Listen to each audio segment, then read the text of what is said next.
Hey guys, welcome to the Liberal Hive Mind. Listen, all you communist revolutionaries out there, all you leftoid brains, you guys have a serious challenge ahead of you, because we are seeing the formation of something special. You know what's hard to come by in politics? Talent. Nearly every single clown in office, whatever the public office is, usually fits a very specific description. Let's just say the first thing that comes to mind, a useless incompetent. We don't really have good leaders. I think that's fair to be said, right, left, and middle. And honestly, it really doesn't matter what country, every country, people who end up going into public service, not exactly the brightest. Most government officials are professional, useless people. But of course, every now and then actual talent ends up showing up. And so it's rare to have one. But what's absolutely unprecedented is having two come together to form political dynamic duo of the decade. That's what leftists have to contend with right now as Vivek Ramaswamy joins in with Donald Trump. And yesterday I made a prediction, not that I thought Vivek was going to end up being the vice president, but that Vivek was going to end up rubbing off a little bit on Donald Trump. Mention how I thought that was a good thing because Vivek, the guy's got amazing ideas. He understands what this generation is facing, especially the younger generation, and he has a keen understanding of how technology is going to affect us moving forward. This is a place where maybe Donald Trump has a little bit of a blind spot due to his age. It's really not his fault. He just didn't grow up in this kind of environment. Vivek, being 38 years old, understands the topics perfectly. And so I thought, based on body language analysis yesterday, that Donald Trump was absorbing all of these ideas, ready to make them part of his own platform. 24 hours later, that's exactly what's happening. And it's already starting to bring people together, as even Elon Musk and other Trump skeptics are starting to be won over. I've never seen anything like it, folks. We have actual talent on the Republican side right now, and of course, Democrats are still stuck with incompetent Sleepy Joe, and that is a serious issue for them heading into the next election. Let me show you guys everything that's going on. We got some stuff to get into, so let's roll the tape. So brief little context, this is the clip that we played yesterday. We believe those ideals still exist.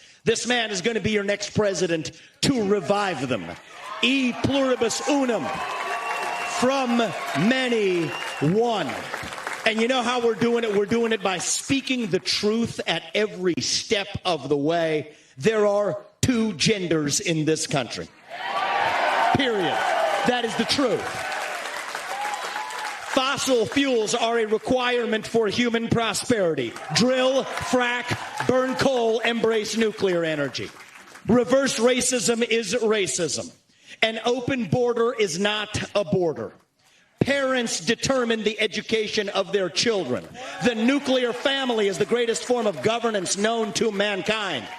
Capitalism lifts us up from poverty. There are 3 branches of government in the United States, not 4. And the U.S. Constitution is the strongest and greatest guarantor of freedom in human history. That is the truth. We fight for the truth.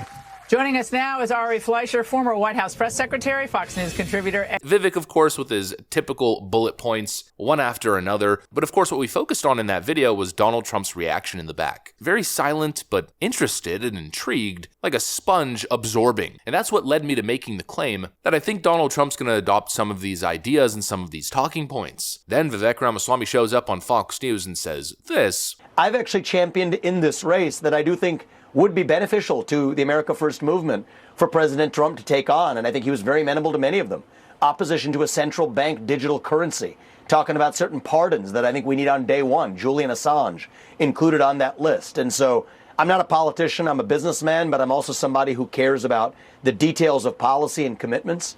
And so we had some great conversations backstage about that. And literally the next day during a campaign event, Donald Trump addresses an issue he's never addressed before, at least to my knowledge. I don't think I've ever heard President Trump speak of CBDCs. That's exactly what he did. And tonight I'm also making another promise to protect Americans from government tyranny. As your president, I will never allow the creation of a central bank digital currency. Do you know about that? He promised outright to stand in the way of technocratic tyranny. And when Donald Trump says that he's going to do something, he means it. That's the beauty of it. Joe Biden could say this and it would mean nothing. You simply can't take the man at his word. But the supposed orange man, who's constantly lying about everything, has a track record of one thing: telling the truth and actually meaning what he says. When Donald Trump said he was going to put tariffs on China, people called him crazy. They said it wasn't going to work. It was a bad idea. He doesn't actually mean it. He won't do it. He did it immediately. When he spoke of a travel ban coming from certain countries with heightened terror risk, they said he wouldn't do it. He did it. Every time they tell you he's lying or that he can't accomplish something or can't do something, he always ends up doing it and most of the time getting it done. And that's exactly why I don't like to harp on the mistakes that Donald Trump has made. We pretend as if everyone's supposed to be perfect. Our political leaders are supposed to make the best decisions, the right decision at all times. We're human. There's always errors. Donald Trump, of course, was never going to have a perfect track record or a perfect 100% success rate on every single issue. What's important is that in a potential second term, that some of these issues be rectified. And that might even be the beauty here of Trump not winning his second term immediately. He has 4 years to reflect, to look back and analyze what went good and what went wrong. And one of the biggest and probably most important things that I think Trump can do moving forward to ensure tremendous success is surrounding himself with the right people.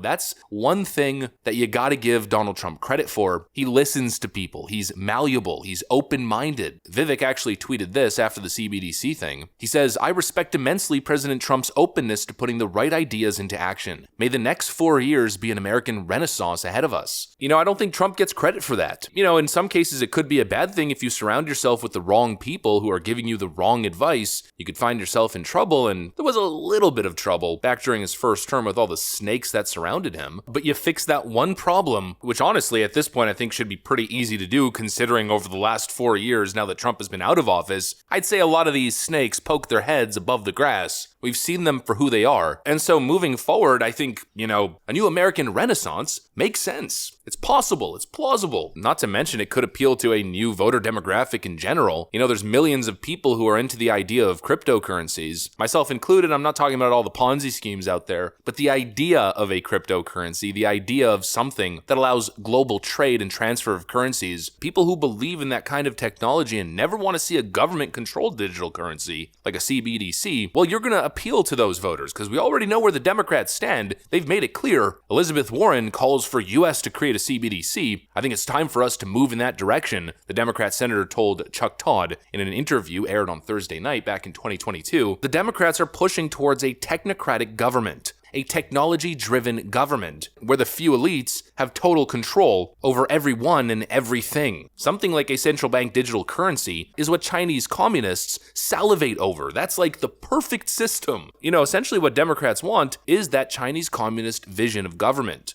Facial recognition software, cameras everywhere, a complete tracking of every transaction you ever make. There's a reason the Biden administration wants to monitor all PayPal and Venmo transactions below $600. They want to know everything you do, everything you buy, everything you say, everywhere you go. And that's why standing in the way of a central bank digital currency is so monumentally important. It has to happen. And so now, thanks to Vivek, these issues are being brought front and center for Donald Trump to absorb and put into action, and that completely changes the dynamic of his presidential campaign in 2024. It changes everything. It makes Trump a more versatile political candidate. No longer does he have to rely on issues like the border and others. He can add more to his repertoire, appealing to younger voters, tech-savvy voters who are interested in these topics, and that obviously is a good thing. Do not underestimate this man. Do not underestimate this political dynamic duo. Democrats, I warn you, do so at your own peril. Anyways, that's what I got. Thanks for watching, and I'll see you on the next one.